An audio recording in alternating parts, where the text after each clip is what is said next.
সে অনেকদিন আগের কথা। এক ছিল কাঠুরে। সে ছিল খুব গরিব। বন থেকে কাঠ কেটে বাজারে বিক্রি করে সে তার সংসার চালাত। তার ছিল 3টি মেয়ে। তার মধ্যে ছোট মেয়েটি ছিল সবথেকে সুন্দরী।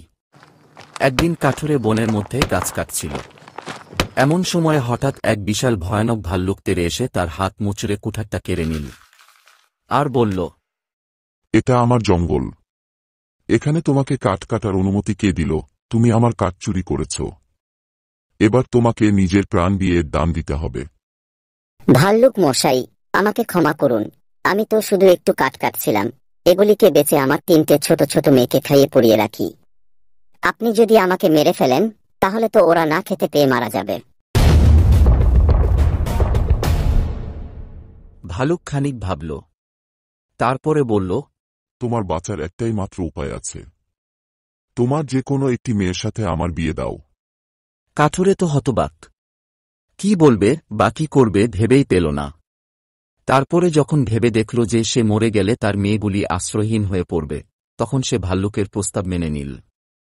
ঠিক আছে, তাহলে আমি বাড়িতে গিয়ে মেয়েদের সাথে কথা বলে দেখি কে রাজি হয়। দিনের শেষে কাঠুরে বাড়ি ফিরে এলো। খেতে বসে তার 3 মেয়েকে বললেন সব কথা।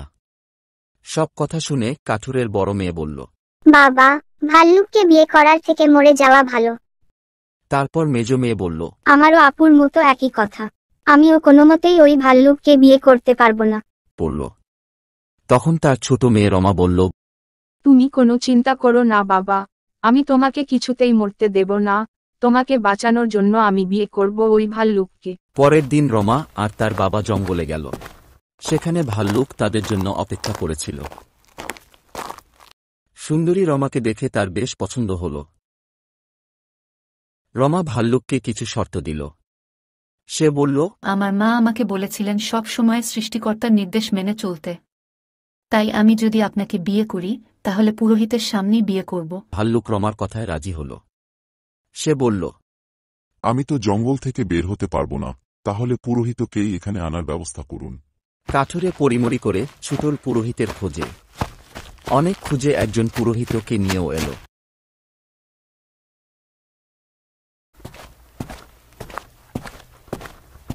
তারপর তিনি মন্ত্র পড়ে রমা আর ভাল্লুকের বিয়ে দিলেন।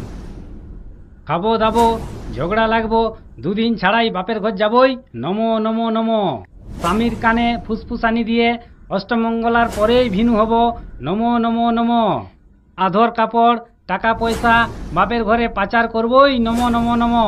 বাপের ঘরের কথা শ্বশুর ঘরে, আর শ্বশুর ঘরের কথা বাপের ঘরে পাচার করে কেলে কেচ্ছে বাঁধাবই। নমো নমো নমো। হিয়া কইস্য জামাইকে শ্বশুর ঘরে যত জিনিস দেয় ততই তুষ্ট। নমো নমো নমো। মদ গাঁজা আফিং খাবো, আর জুথা খুশি তুথা যাব, ঘরে আসে বউকে ঢিপাবো। নমো নমো নমো। বউ আমার কথা না শুনলে 10-12টা বিহা করব। নমো নমো নমো।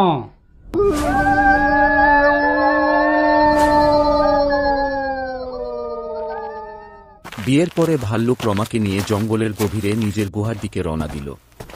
কাঠুরে মন খারাপ করে পুরোহিতের সাথে ঘরের পথ ধরলেন। যখন সন্ধ্যা নেমে এলো তখন গুহার ভেতরে অন্ধকার হয়ে গেল। সেই অন্ধকারের মধ্যে দাঁড়িয়ে জোরালো গলায় ভাল্লুক কি যেন মন্ত্র পড়তে লাগল। বিরাট ভাল্লুক, লোমশ ভাল্লুক, ভাল্লুক ভয়ঙ্কর। বদলে হও রাজপুত্তুর, সাহসী সুন্দর।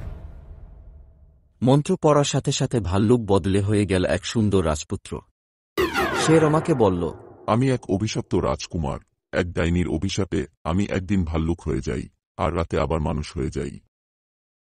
তুমি এখানে নিজের মনের আনন্দে থাকো, যা ইচ্ছা তাই করো। শুধু একটাই শর্ত, তুমি কাউকে বলতে পারবে না যে আমি একজন অভিশপ্ত রাজকুমার। পরের দিন রাজপুত্র ঘুম থেকে উঠে বলল, রাজপুত্তুর সাহসী, রাজপুত্তুর সুন্দর।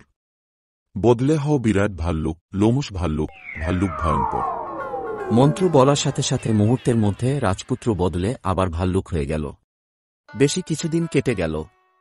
রমা ভাল্লুকের সাথে আনন্দেই থাকে, কিন্তু তার বাড়ি যেতে ইচ্ছা করে, বাবা আর দিদিদের দেখতে ইচ্ছা করে। শেষে সে একদিন সাহস সঞ্চয় করে রাজপুত্রের কাছে অনুমতি চাইল। এই জঙ্গলে তোমার সাথে ছাড়া তো আর কারোর সাথেই কথা বলতে পারি না। আমার খুব ইচ্ছা করছে বাবা আর দিদিদের সাথে দেখা করতে। বাড়ি তো এমন কিছু দূরে নয়, আমি তাড়াতাড়ি যাব আর অন্ধকার হওয়ার আগেই ফিরে আসব। রাজপুত্র রমাকে যেতে দিতে চাইছিল না, কিন্তু রমা যখন খুব মন খারাপ করে কাঁদতে শুরু করল তখন সে রাজি হল। কিন্তু সে রমাকে বারবার করে বলে দিল, কেউ যেন আমার গোপন কথা না জানে।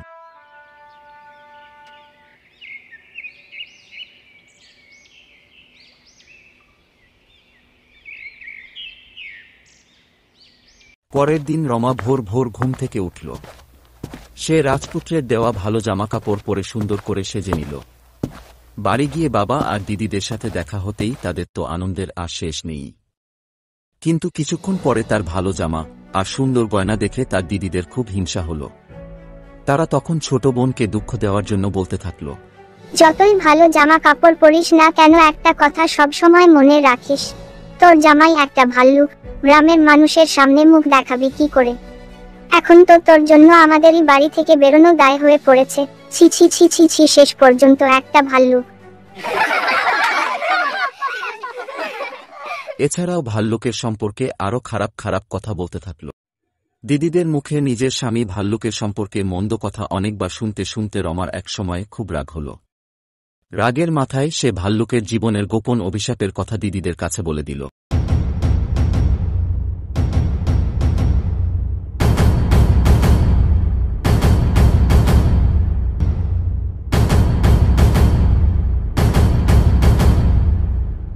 দিদিরা তো সেই কথা শুনে অবাক। রমার বড় দিদি তখন এক বুদ্ধি দিল। ছোট বোন আমার, তোরে একটা কথা বলি, আমি যা বলবো ঠিক তাই তাই করবি, দেখবি সব ঠিক হয়ে যাবে। হ্যাঁ দিদি বলো, তুমি যা বলবে আমি তাই করব। তুই এক কাজ কর, আজ ভাল্লুককে অনেক ভালো ভালো খেতে দে। প্রচুর খেয়ে ভাল্লুক যখন গভীরভাবে ঘুমাবে তখন ওর হাত আর মুখ বেঁধে রাখবি। সকালে ঘুম ভাঙলে ভাল্লুক আর চেহারা বদলানোর মন্ত্র বলতে পারবে না, তাহলেই ওই মন্ত্রের জাদু নষ্ট হয়ে যাবে। তখন তোর ভাল্লুক জামাই আর কোনোদিনই ভাল্লুক হতে পারবে না। রমা সন্ধ্যেবেলা ভাল্লুকের গুহায় ফিরে এসে দিদির কথা মতো ভাল্লুককে ভালো মন্দ খেতে দিল।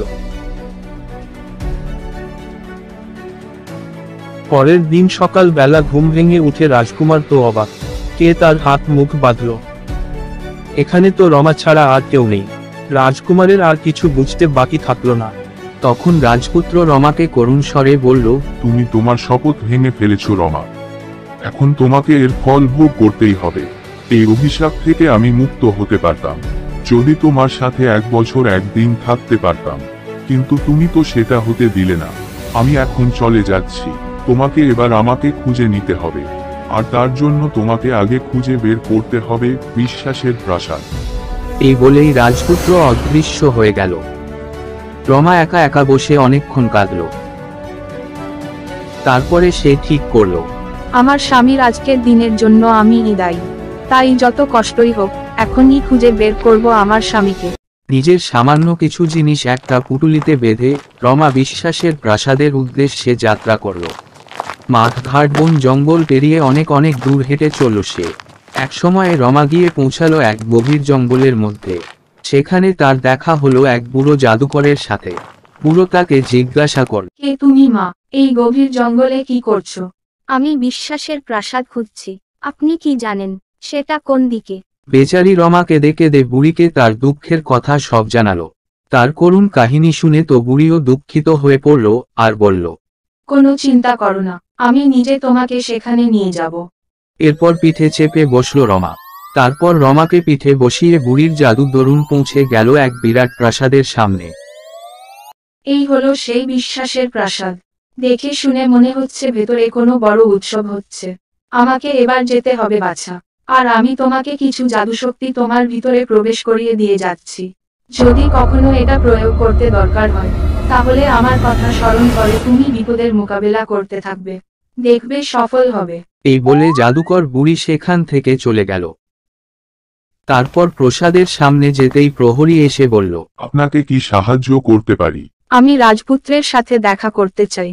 আপনি তো তার সাথে এখন দেখা করতে পারবেন না, তার আজ বিয়ে হচ্ছে কিনা, আর তিনি এখন রাজকন্যার সাথে বাজনার তালে তালে নৃত্য করছেন। তাহলে আমাকে অন্তত এই আনন্দ অনুষ্ঠান দেখার একটা সুযোগ করে দিন। আমি এইরকম বড় অনুষ্ঠান আগে কোনোদিন দেখিনি। ঠিক আছে, আমি আপনাকে ভেতরে ঢুকতে দিতে পারি, কিন্তু খেয়াল রাখবেন বিয়ের কোণে রাজকন্যা যেন আপনাকে দেখে না ফেলেন। দেখলে কিন্তু খুব রেগে যাবেন, কারণ আপনি নিমন্ত্রিত নন কিনা। তারপর রমা ভেতরে ঢুকে দেখে তার স্বামী সেই রাজপুত্র টেবিলে বসে অনেক অতিথিদের সাথে কথাবার্তা বলছে। সে দেওয়ালের এক কোণ ঘেঁষে দাঁড়িয়ে রাজপুত্রের দৃষ্টি আকর্ষণ করার চেষ্টা করতে থাকল, কিন্তু রাজপুত্র তো অন্যদের সাথে গল্প করে যাচ্ছে। সে বেচারি রমাকে দেখতেই পেল না। এদিকে এক সময়ে রমাকে দেখে ফেলল সেই বিয়ের কোণে। সে আসলে ছিল এক দুষ্টু ডাইনি, যে নিজের জাদুর জালে জড়িয়ে রাজপুত্রকে বন্দি করে বিয়ে করছিল। ওদিকে দুষ্টু রাজকন্যা তার রক্ষীদের ডেকে বলল, শিগগির তোমরা ওই ভিখারিনী মেয়েটাকে ধরে বের করে দাও। রক্ষীরা রমাকে ধরতে গেল। রমার তক্ষুনি সেই বুড়ো জাদুকরের কথা মনে পড়ে গেল এবং তাদের উপর জাদুর প্রয়োগ করতে লাগল। এরপর সেই রাক্ষসী ডাইনি রেগে গিয়ে রমার উপর আক্রমণ করতে শুরু করল। বেশ কিছুক্ষণ পাল্টাপাল্টি যুদ্ধ হওয়ার পর এক পর্যায়ে ডাইনি হেরে যায় এবং সে সেখান থেকে পালিয়ে যায়। এরপর রাজকুমারও তার সব ভুল বুঝতে পারে। এরপর রাজকুমার ও রমা সুখে শান্তিতে ঘর কন্যা করতে থাকে।